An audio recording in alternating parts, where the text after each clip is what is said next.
Good morning, students.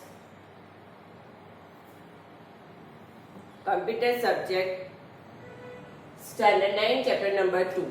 Chapter number 2 is history and evolution of a computer. You learn very well about computer. What is computer? Is an electronic device. We can give some instruction, then do process, and we get answer. It's called input, process and output devices. It get input, process and output cycle. You know it very well. In chapter 1, we discuss about some input method, process and output method. In process we learn RAM and ROM, secondary memory, primary memory and all the things. Chapter number 2 is very important for a history of a computer. When found first of computer, then what is the updates or version in a computer, which type of software we can use, which type of computer we can use, all the things are discussed in the chapter number 2. Chapter number 2 is evolution, matlab day by day or year by year evolution in a computer field.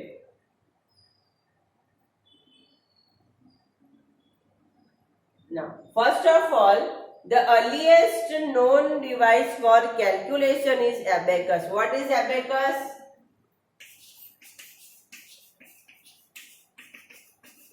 The earlier, बहुत पुराना, first calculating device. The earlier first calculating device is called abacus. What is abacus? The first earlier calculating device is called abacus. Do you know what is abacus? I think you play abacus. You play with abacus in junior or senior classes. It means pre-primary. It is 10 bits strung into the wire attached to a frame. एक बड़ा सा frame होता है जिसमें वो bits लगे होते हैं, एक स्ट्रैंड पे, ठीक है, एक वायर पे वो सारे बिट्स लगे होते हैं और इसको ऐसे वैसे घुमा के हमें काउंटिंग करना होता है, ठीक है. वो क्या है? एबेकस है. The abacus used to perform simple calculation. ठीक है, वो क्या करता था? Simple calculation. इट मीन सिर्फ एडिशन और सब्सट्रैक्शन ही करता था और कुछ नहीं करता था. तो आज का जो हमारे पास साइंटिफिक कैलकुलेटर है वो तो सारे इक्वेशंस करते हैं. तो सबसे पहले जो था उसमें क्या था? सिर्फ एडिशन ही होता था. तो उसके बाद in 1642 Blaise Pascal develop a first basic calculator which do only limited job in 1642. Next year by year हमें उसका एवोल्यूशन पढ़ना है, ठीक है. तो नेक्स्ट 1642 कौन से साल में हम जाते हैं? Next 1642 Blaise Pascal develop a Blaise Pascal developed first simple calculating device. ठीक है, जो हमें वो पूरे बिट्स वाले कैलकुलेशन में लेने थे, बिट्स वाला कैलकुलेशन जो एबेकस था वो नहीं, अब उससे थोड़ा डिफरेंट वे में आया. 1642 में Blaise Pascal develop the first basic calculator which would perform only some job. वो भी कुछ ही जॉब, मतलब प्लस और माइनस ही करता था और कुछ नहीं करता था. ठीक है, उसमें भी सिर्फ प्लस और माइनस ही आता था. ठीक है, प्लस और माइनस ही आता था. तो फिर क्या हुआ? और अगेन 1619 फिर और एक रेवोल्यूशन आया. किसमें आया? 1619 में.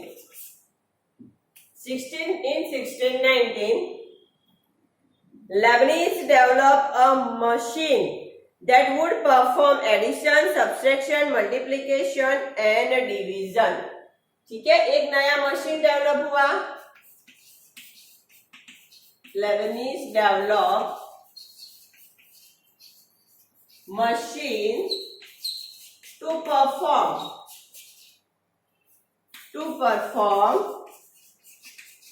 addition, subtraction, multiplication, division. ठीक है, क्या क्या करता था वो? प्लस माइनस, फिर जो हम बोलते हैं मल्टीप्लीकेशन और डिवीजन, ये सारे परफॉर्मेंस करता था. Also calculate square root, square root भी वो फाइंड करता था. ठीक है, पहले के जो कैलकुलेटर थे जो बेस पास्कल ने बनाए थे उसमें सिर्फ प्लस और माइनस तक का ही सीमित था. ठीक है, फिर 1690s में लेबनीज ने क्या किया, तो लेबनीज ने एक डेवलप किया है कैलकुलेटर, मतलब सिंपल मशीन, जो क्या करता है, जो हमें परफॉर्मेंस देता है प्लस का, माइनस का, मल्टीप्लिकेशन का, डिवीजन का और स्क्वायर रूट का. ठीक है, सबका परफॉर्मेंस हमें मिलता है. ठीक है, जैसे कि अब हमारे पास दो नंबर है तो उसका एडिशन भी हो सकता है, उसका सब्सट्रैक्शन भी हो सकता है, मल्टीप्लिकेशन भी हो सकता है, डिवीजन भी हो सकता है, स्क्वायर रूट भी निकाल सकते हैं. ठीक है, तो ऐसा एक मशीन उसने डेवलप किया है. ठीक है, फिर आगे चलते हैं, तो उससे आगे उसमें और इवोल्यूशन आते गए. अब हमारे पास ऐसा मशीन आ गया है जो हर रोज के, मतलब डेली के जो हमारे पास कैलकुलेशंस होते हैं वो कर पाए. ठीक है, अब उसमें और डेवलपमेंट आता गया. In 1822 Charles Babbage develop a new programme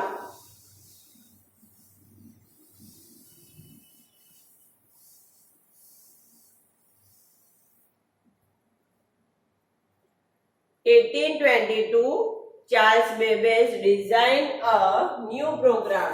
1822 किसने? तो बोले Charles Babbage develop new machine based to perform all calculation. ठीक है, उसने एक ऐसा नया मशीन डेवलप किया जिसमें ऑल कैलकुलेशन पॉसिबल हो, मतलब plus minus division multiplication square root और भी कुछ. ठीक है, ये सारे परफॉर्मेंस डेवलप हो. इस मॉडल को हम बोलते हैं, it's called defence engine. It's called different की जगह हम यहाँ यूज करेंगे डिफेंस इंजन, या फिर बुक में भी हमने यूज किया है डिफरेंट. कौन सा वर्ड है? डिफरेंट इंजन, पर हम उसको बोलेंगे डिफेंस इंजन. सबसे बड़ा हार्डवेयर का जो रेवोल्यूशन आया, मतलब एवोल्यूशन आया, ठीक है, कंप्यूटर फील्ड में, वो है डिफेंस इंजन. वो डिफेंस मतलब डिफरेंट इंजन, और बाद में वो क्या हो गया? Defence engine. क्लियर है इतना? This innovation could perform calculation without human intervention. ठीक है, विदाउट ह्यूमन. ये सारे कैलकुलेशन कैसे होते थे? Without human. विदाउट ह्यूमन ये सारे कैलकुलेशन होते थे, मतलब परफॉर्मेंस के लिए, किसी मशीन को चलाने के लिए किसी ह्यूमन बीइंग की जरूरत रहती नहीं थी. आगे चलते हैं. इन 1833 Babbage design a machine called analytic engine. आगे एक इवोल्यूशन आया 1833. कौन सा डेवलप हुआ? बेबेज डेवलप, मतलब Charles Babbage developed analytical engine. कौन सा मशीन उसने डेवलप किया? Analytical engine. ठीक है, डिफेंस इंजन से थोड़ा बढ़ के और ज्यादा उसमें उसने काम किया, वर्क किया और एक अच्छा सा मशीन बनाया जो क्या था? Analytical engine. ठीक है, analytic engine. The technology of the analytic engine provide base to the technology of modern computer. ठीक है, एनालिटिक इंजन की जो टेक्नोलॉजी थी, this technology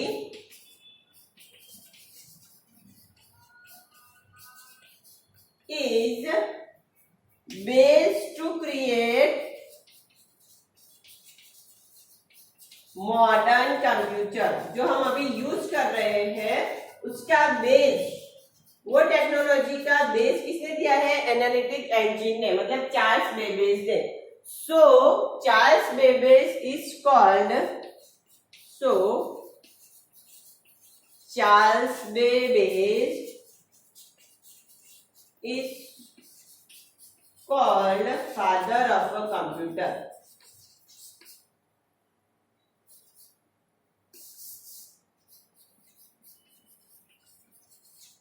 father of a computer, ठीक है। चार्ल्स बेबेज को हम फादर ऑफ अ कंप्यूटर क्यों बोलते हैं? क्योंकि उन्होंने जो अभी के जो गैजेट्स है, मतलब जो टेक्नोलॉजी है, वो टेक्नोलॉजी का बेस हमें दिया था, इसीलिए हम उनको क्या बोलते हैं? Father of a computer. फिर से एक बार, हमने 60s के सीरीज दे, 1642, फिर हम आए 1619 में, फिर हम आए 1822 में, फिर हम आए 1833 में, ठीक है।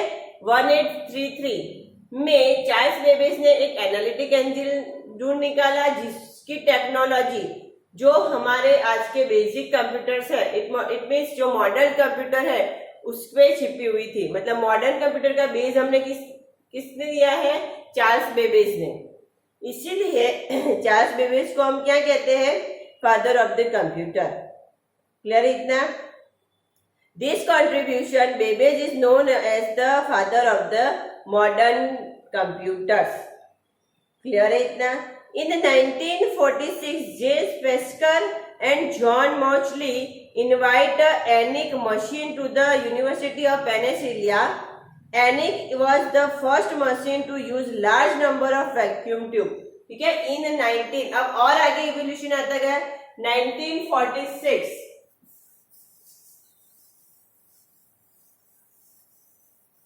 1946 में क्या हुआ? दो और वैज्ञानिक इसमें जुड़ गए जिन्होंने एनालिटिकल इंजन की शुरुआत की। किसकी शुरुआत की? Analytical engine. और एनालिटिक इंजन को चलाने के लिए, ठीक है, उसको एक्टिव करने के लिए किसकी जरूरत होती थी? तो उसको एक्टिव करने के लिए वैक्यूम ट्यूब की जरूरत होती थी, ठीक है। तो यहाँ हमारे पास दो नए वर्ड आते हैं कंप्यूटर इवोल्यूशन में, वैक्यूम ट्यूब और analytic engine.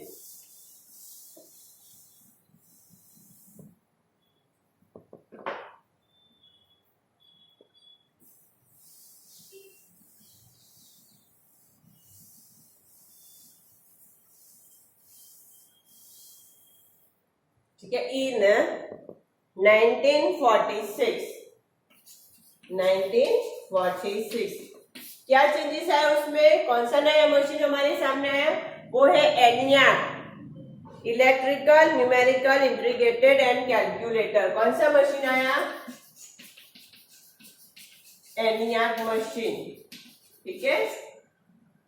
Electrical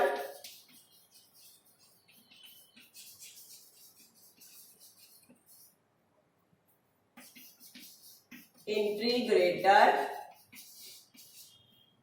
electrical numeric, ठीक है, electrical numerical integrator and calculator.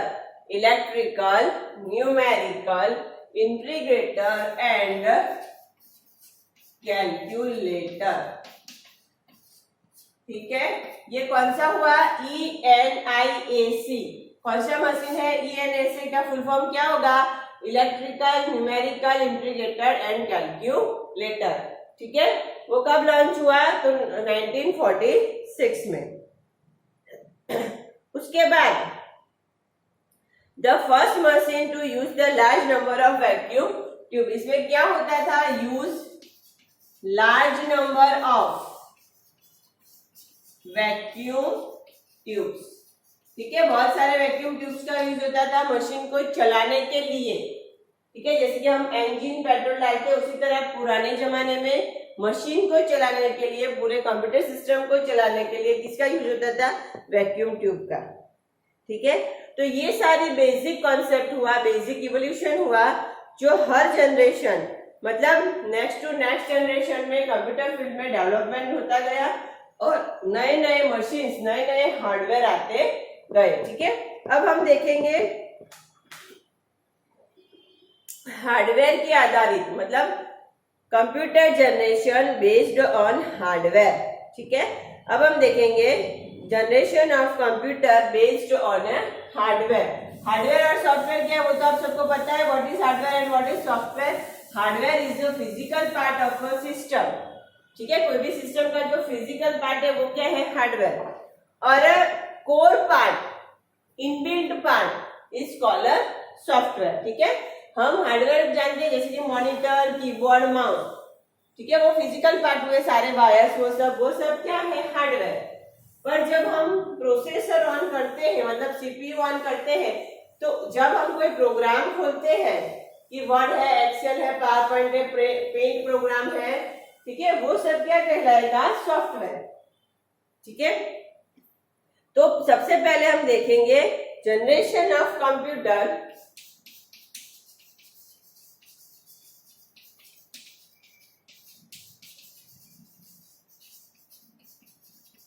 Based on hardware. किसके आधार पे? हार्डवेयर के आधार पे।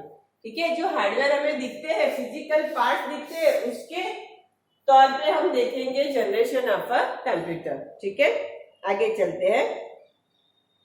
The classification into a number of generation, it may be a 5 number. The based on a hardware, the first generation is 1942 to 1955. ठीक है, सबसे पहला कौन सा है? 1945 to 1955. It's called first generation.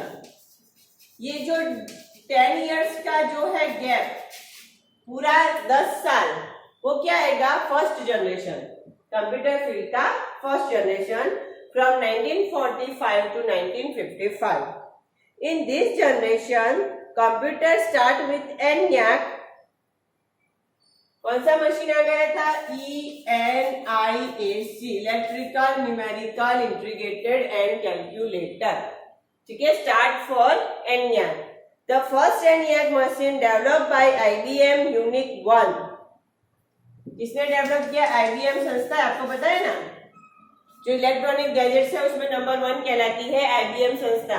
और कंप्यूटर के रिगार्डिंग सारे हार्डवेयर और सॉफ्टवेयर पे सबसे ज्यादा रिसर्च करती है, सबसे ज्यादा डेवलपमेंट देती है, वो एक संस्था है IBM। IBM यूनियाक 1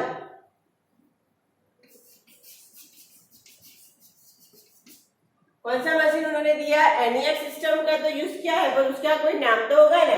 जैसे कि हम बोलते हैं कि हमारे पास गाड़ी है, तो गाड़ी कौन सी कंपनी की है, उसका कौन सा वर्जन है? ठीक है, इंडिका, विस्टा, इंडिका V2, ऐसा कुछ अलग अलग वर्जन होता है फॉर एग्जाम्पल। तो इसी तरह से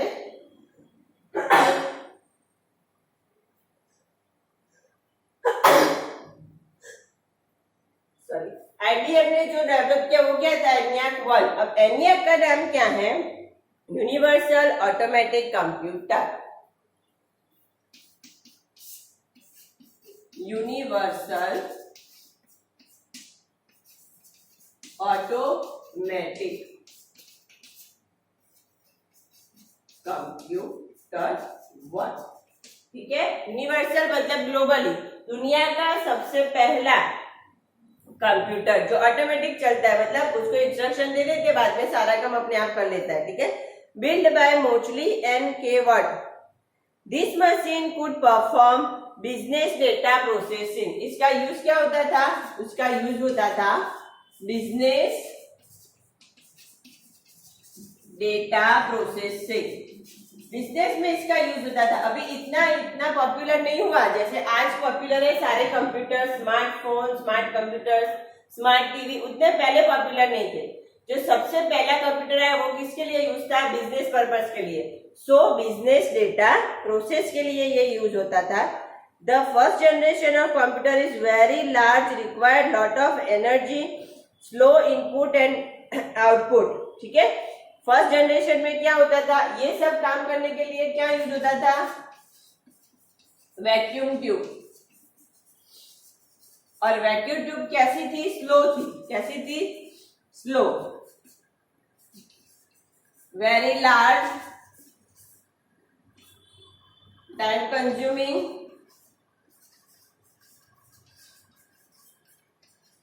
and very large energy consuming,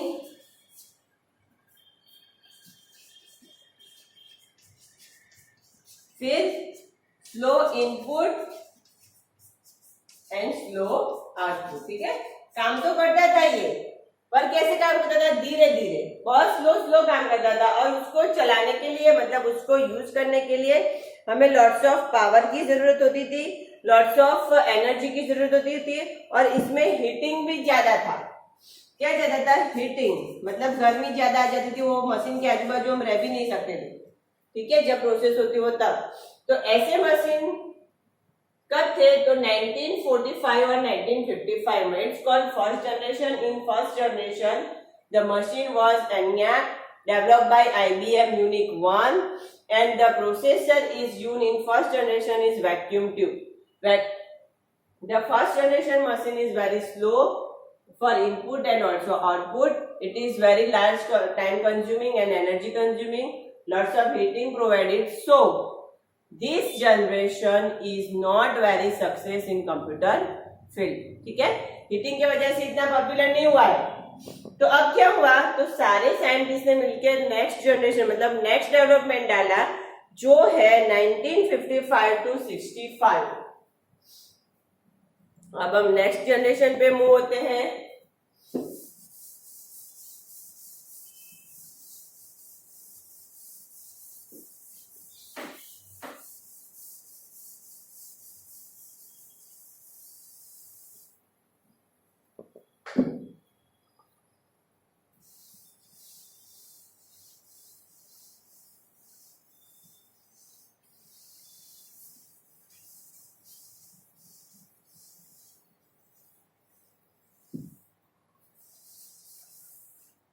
ठीक है, हमारा सेकंड जनरेशन है 1956 to 1965, मतलब 10 इयर्स। ठीक है, 10 इयर्स का 55 तक था, फर्स्ट ईयर जनरेशन था, तो 1955 to 65 तक। ठीक है, 56 ले लो या 55 ले लो, ये कौन सा हुआ? हमारा सेकंड जनरेशन। अब वैक्यूम ट्यूब तो थोड़ा स्लो था, हीटिंग ज्यादा थी, तो उसका तो मतलब बनता नहीं है, मतलब उसमें दूसरा डेवलपमेंट आ गया। वो क्या था? In second generation the transistor is used. Second generation में क्या है हमारे पास? Transistor.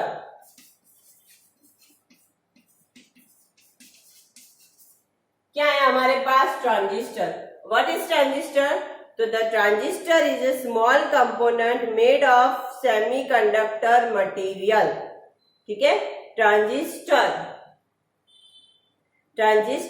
is a component of the small component made of, किससे बनते थे? स्मॉल, मतलब छोटे छोटे थे। जो वैक्यूम ट्यूब कितना बड़ा था, तो इससे बड़ा नहीं, उसके कंपेयर में वो कैसा था? छोटा था।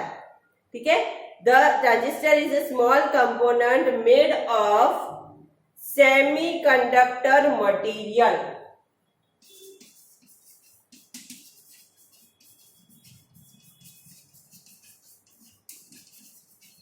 जो बड़े बड़े वैक्यूम ट्यूब थे, अब उसकी जगह किसने ले ली है? Small transistor. तो जो ज्यादा हीटिंग देता था वो प्रॉब्लम सॉल्व हो गया, ज्यादा जगह रोकता था, बराबर, वो भी हमारे पास प्रॉब्लम सॉल्व हो गया, क्योंकि वो अब क्या बन गया है? स्मॉल कंडक्टर मटेरियल में कन्वर्ट हो गया है, जो है ट्रांजिस्टर। ठीक है, the storage capacity was improve, the processing capacity was improve. ठीक है, क्या हुआ? इसमें जो स्लो था उसकी जगह स्पीड कैसे हुई? स्पीड इंप्रूव हुई, स्टोरेज कैपेसिटी भी इंप्रूव हुई, ज्यादा डेटा स्टोर करता था, स्टोरेज कैपेसिटी इंप्रूव। ठीक है, जैसे रिजल्ट कैसे मिलने लगा हमें? फास्ट रिजल्ट हमें मिलने लगा। इन second generation start high level programming. Machine तो हमें मिल गया है, पर इसके साथ साथ सॉफ्टवेयर में भी क्या हुआ, तो कि हाई लेवल प्रोग्रामिंग की शुरुआत हो गई थी। ठीक है, start high level programming such as एल्गो एंड फॉर्ट्रान, ये सब प्रोग्रामिंग लैंग्वेज है। फॉर्ट्रान, एल्गो, ठीक है, ये सारी प्रोग्रामिंग लैंग्वेज है जो बहुत सालों पहले यूज होती थी। ALGOL,